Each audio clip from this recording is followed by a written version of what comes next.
chercher l'enregistrement. Normalement, c'est Lily qui vient avec sa Bah propre oui, installation. c'est bien ça, mon problème. J'appelle. Et Gay, appelez-moi Gay.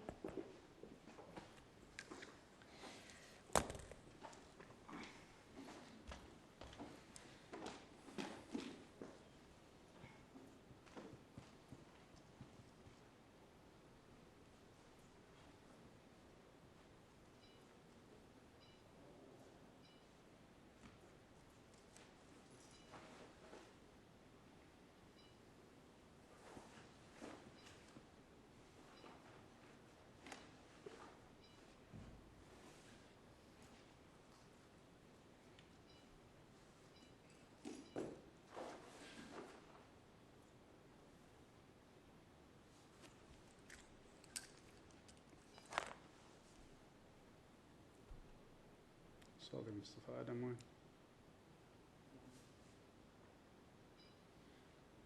مصطفى كان بيضرب في التليفونات لكن جا متأخر ضرب لنا احنا في القطر في النص لكن ما هو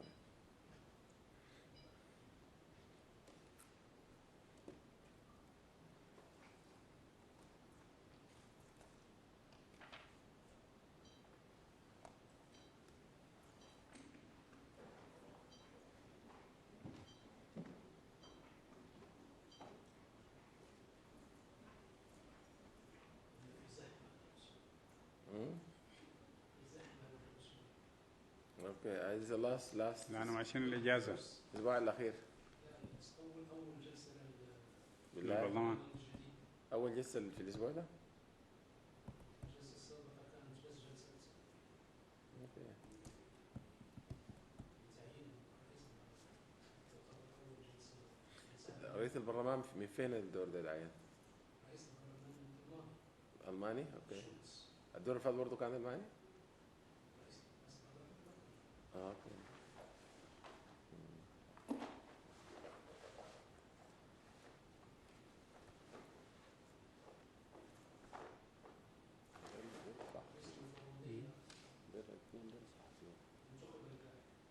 اوكي وزير الأمور السابق ينكر كان وزير خارجية ولا إيش هو؟ كان رئيس الوزراء.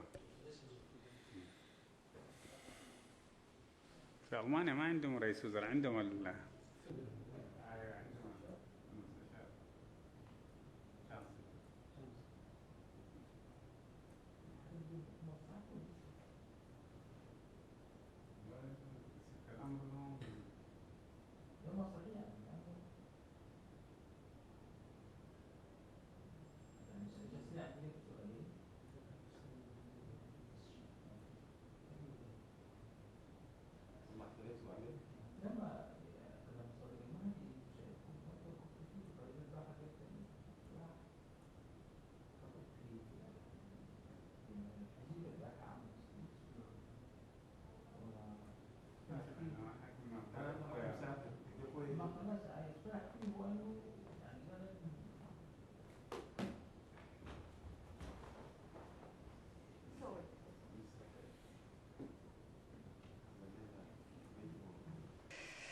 Excusez-moi, on va commencer. J'avais juste un problème avec l'enregistrement. Je voulais être sûre que nous ayons bien un enregistrement. Donc c'est fait, c'est vérifié. Nous aurons bien un enregistrement. Donc je vous remercie. Donc je suis très heureuse d'accueillir ici les représentants de l'opposition soudanaise dans une grande diversité, je vais le dire comme ça. Je suis heureux d'accueillir un certain nombre d'entre eux, et notamment les trois qui sont autour de moi d'ailleurs, pour la deuxième fois au Parlement européen, puisque je vais déjà organiser une conférence à l'automne 2013. Je suis très heureuse que cette fois-ci, la conférence que nous venons d'avoir ait été portée par des députés de différents groupes politiques et de différents pays. Et j'espère que ce soutien va se confirmer, y compris par un certain nombre d'actions concrètes, puisque la situation au Soudan l'exige. Je dirais juste que après l'annonce du dialogue national par M. Béchir, malheureusement, en guise de dialogue national, il y a plutôt eu de la répression. Donc il serait temps qu'effectivement les institutions internationales, les instances européennes tout particulièrement, manifestent au-delà des mots une forme de soutien dans cette partie de l'Afrique où de grands intérêts stratégiques, politiques, etc., sont en jeu, et qu'il se serait bien que ça se manifeste auprès des peuples. Et je dis souvent que l'Union européenne est très forte en matière de discours, en matière de démocratie et de droits de l'homme, un peu moins forte en matière d'efficacité en ce domaine. Le Soudan est partenaire de l'Union européenne dans la mesure où le Soudan est signataire des accords de Cotonou. Il y a notamment des clauses démocratie et droits de l'homme dans ces accords. Peut-être qu'il serait bien de veiller à leur application, entre autres. Et je suis sûre qu'avec les parlementaires qui m'ont accompagné au cours de cette conférence, nous allons essayer d'agir pour que, du point de vue de l'Union européenne, les choses essayent d'évoluer, y compris en prenant notre nouveau président de la Commission à ses propres mots, puisqu'il a dit qu'il était inquiet de la situation en Afrique. Donc vous pouvez compter sur moi en la matière. Je donne tout de suite la parole à Djibril Ibrahim Mohamed, que je suis très heureuse encore une fois d'accueillir ici, pour qu'il nous fasse part des propositions de l'opposition soudanaise en matière de paix.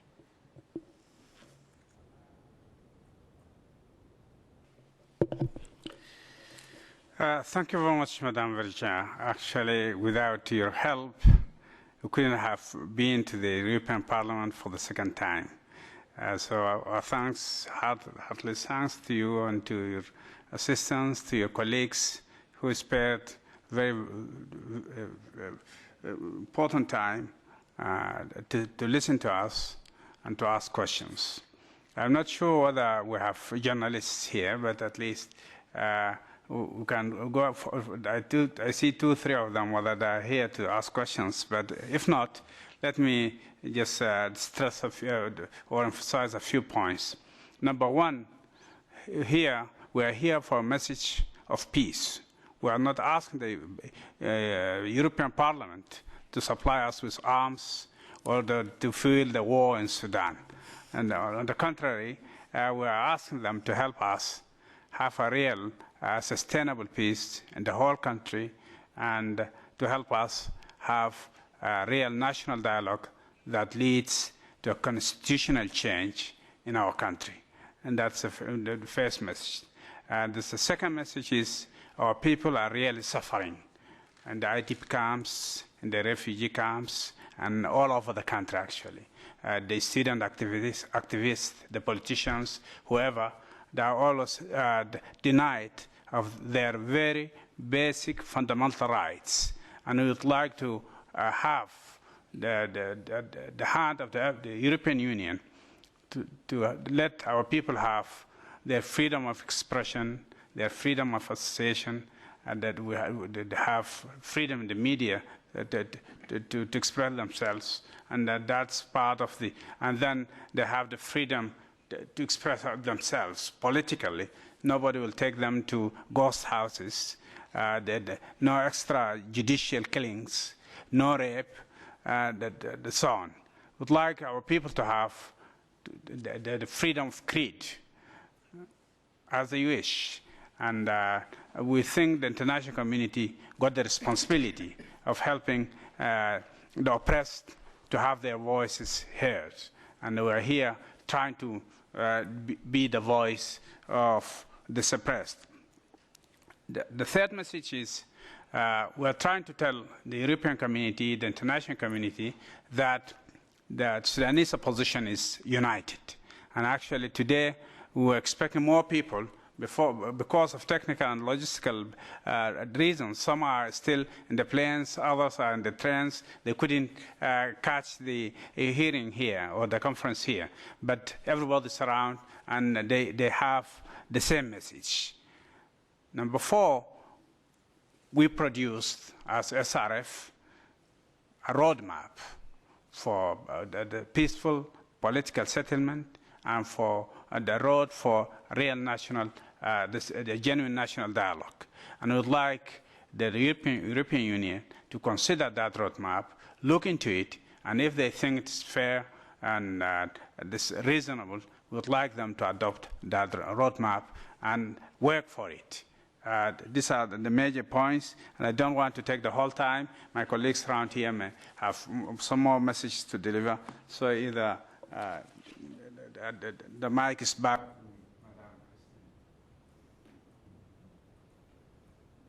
Merci Djibril. J'aurais dû préciser que Djibril était le vice-président du SFR en charge des relations internationales. Je pense que pour nos amis journalistes, c'est important. Je passe la parole à Elton Shekadjo, qui est chargé des relations humanitaires au SFR. Je ne dis pas de bêtises en disant ça.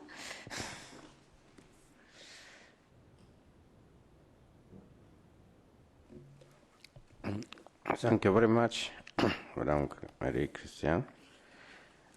I like to just complete what Dr. Jibril said as of our program and our message in Europe here.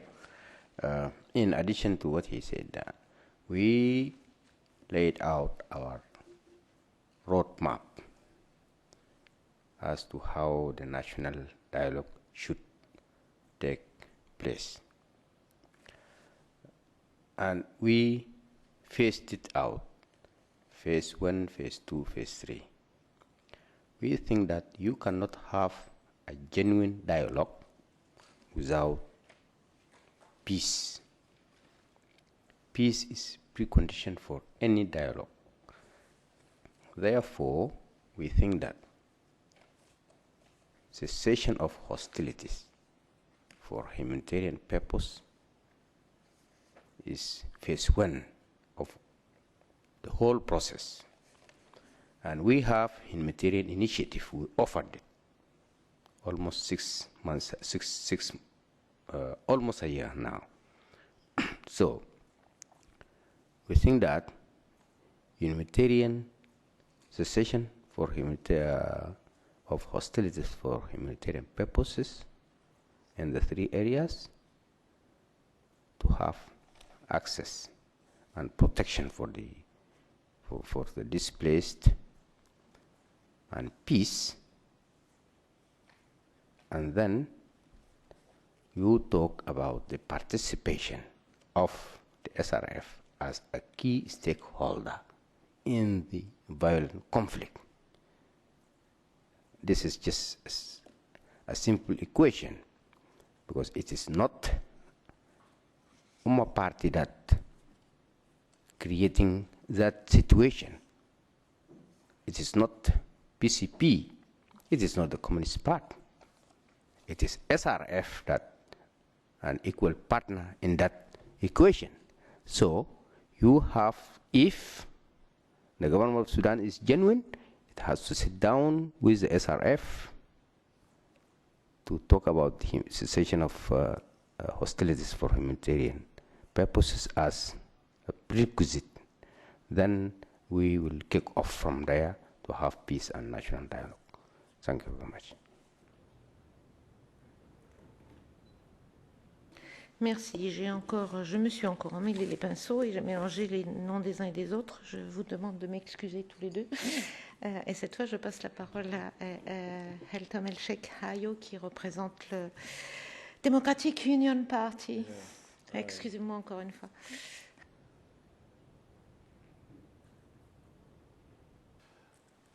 Okay, thank you, Ms. Christine. In fact, my colleague covered everything, and we'll leave the floor for the question if there is any. But there is one point, in fact, I'd like to highlight. As Dr. Jibril says, this is our next second visit to the European Union Parliament, and this is very important for us and for the people of Sudan. And we hope this visit will continue, at least to voice our message. And as we said in the conference, we think the international community and AU has a human and in fact, interest obligation to solve this problem in Sudan, which now about 25 years. Sudan every day is becoming a problem for its people and for the region and for the international community. Sudan now became a corridor for terrorists, for money laundering.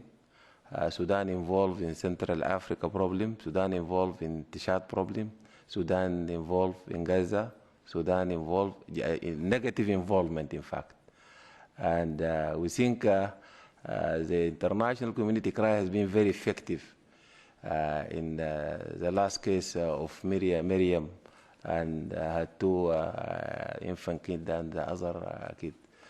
We think hundreds of women and child die every day with bombardment in Darfur, South Kordofan and Blue Nile. And if just raising the voice of the international community can save this mother and children, we think this is a time we need that, because Sudan has been out of the international community screen, and Bashir regime thinks this is an open season for shooting and killing and doing whatever he wants, as far as the international community, in fact, focus on Ukraine and Syria. That's why we think we have obligation to come here and voice and raise the awareness of the international community, especially the European Union, to pay attention to what is going inside Sudan. EU also is the main supporter of AU, African Union. And we think the African Union, in fact, they're not doing their job. They are brushing a lot of information under the carpet. They are not brushing government. Now the negotiation with the start with the SPLA in Addis is stopped for months. Nobody asks why. We can tell the international community why.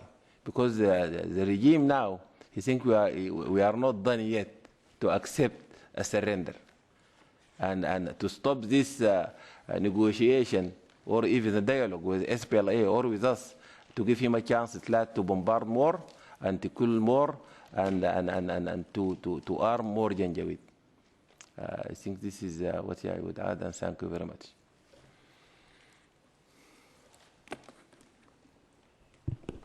Merci à vous tous. Est-ce que les journalistes présents ont des questions?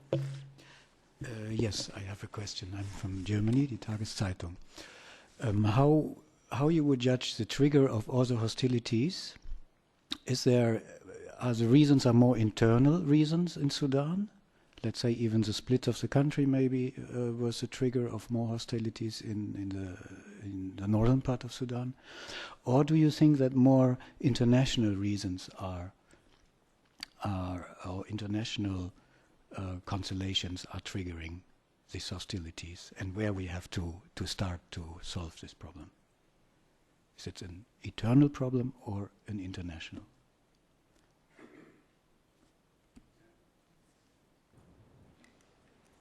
Est-ce qu'il y a d'autres questions? Donc je vous laisse le temps de réagir. Oh, pardon. Macron. Thank you. So I just wanted to have the reaction of the SRF delegation about proposal that has been made by Mr. Sadiq al-Mahdi yesterday evening, when he said, that Khartoum has to negotiate with the rebels, but he said these negotiations should be, jointly, held. Political parties should be involved in any negotiations with the SRF groups. He said, if for this political parties, he gave six historical, as he said, 6 historical parties that should be involved in the national dialogue and then participate in the peace building, as he said, process. So this is the first point. The other point that he said, if Khartoum, I mean the government does not accept his two conditions, so that the best way is to go and to reunite the political, and military opposition forces together, and to find the platform to struggle. But he said this struggle should exclude any any violence. He's against the armed struggle. So I want your reaction over these 2 points. What do you think? Because what he said, he support your demand for the unification of peace tracks.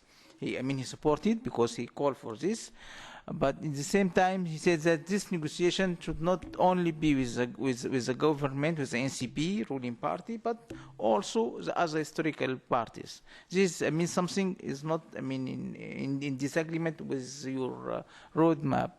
The other point, what do you think about his proposal for the unification?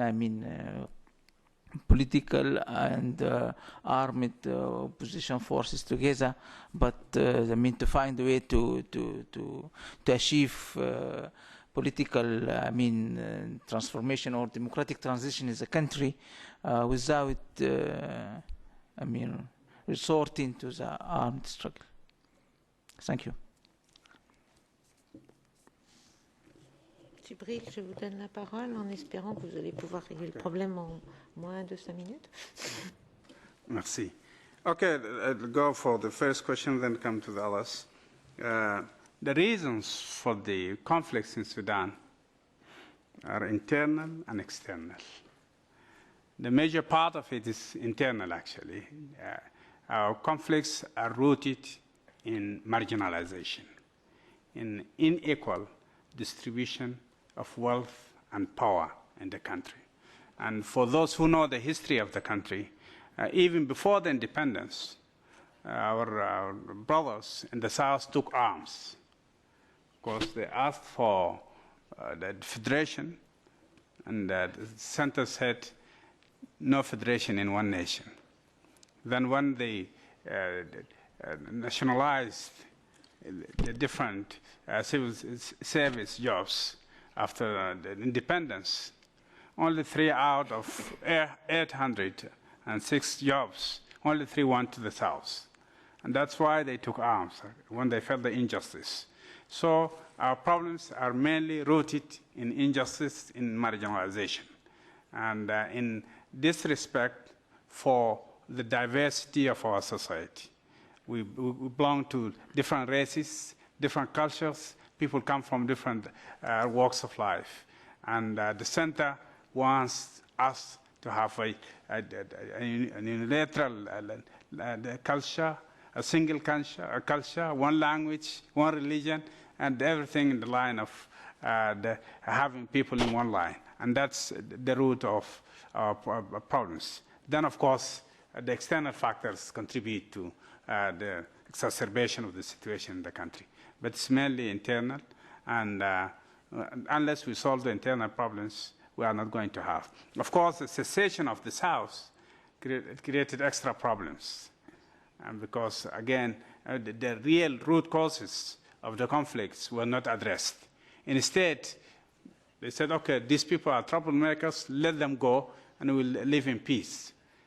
So the root causes of the conflict in all over Sudan are not addressed. And the problem, though the agreement is called the Comprehensive Peace Agreement, it was actually not comprehensive. And that's why the East was fighting, the West was fighting, the center is in trouble all over the country. So we need a real comprehensive peace in Sudan. And there we need your help, because the regime in Khartoum does not listen to voices from within. Only pressure from outside makes them listen to people. Of course, again, this depends whether China is talking, whether the United States is talking, not every voice, or whether the European Union is talking collectively. But definitely we need your voice to help us solve our internal problems. That's one. Number two, our roadmap is clear. There are two things. There is a political dialogue, national dialogue, and there is a war, how to bring about peace in Sudan so that people can have the right environment for a national dialogue. Political parties are most welcome as observers in peace negotiations, but definitely if somebody is not carrying arms, and I am talking about what do we do with the arms, if I am talking about the future of the forces, it will not be part of that.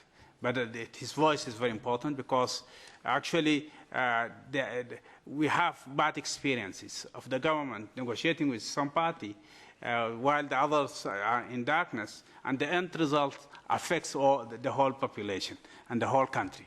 So it's very logical for them to be there, for their voices to be heard, but at the end, the only warring parties can bring about peace. And there are the parties who are going to negotiate real peace and the future of the forces on the ground.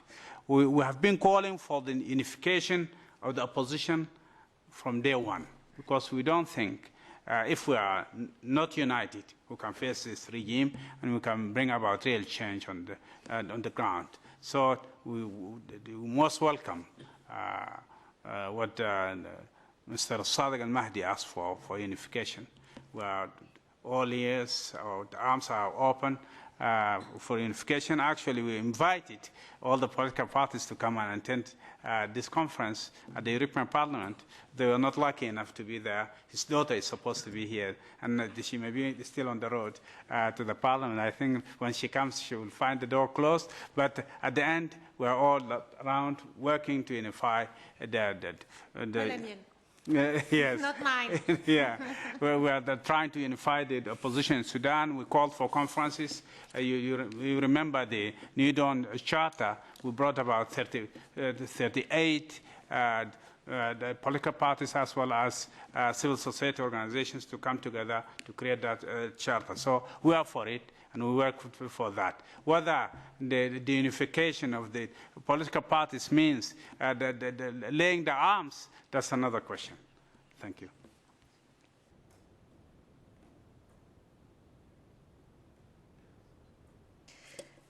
Si vous voulez compléter, c'est avec plaisir, cher ami. Yes. Okay.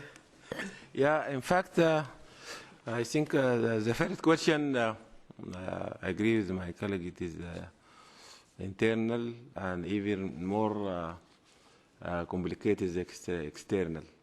And now, if everybody remember, Sudan supported Russia in the last UN resolution.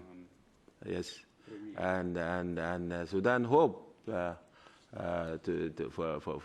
the country to be a second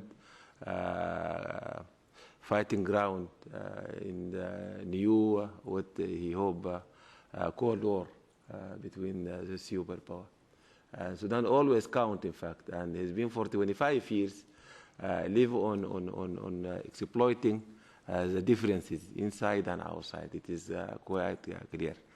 The second question, in fact, we think Sadiq al-Mahdi, he come close to what we've been proposing from the beginning. The New Dawn, it is before 2 years, in fact, we extend our hand, and we've been looking from that day up to now for a ground, common ground between the political party and political party who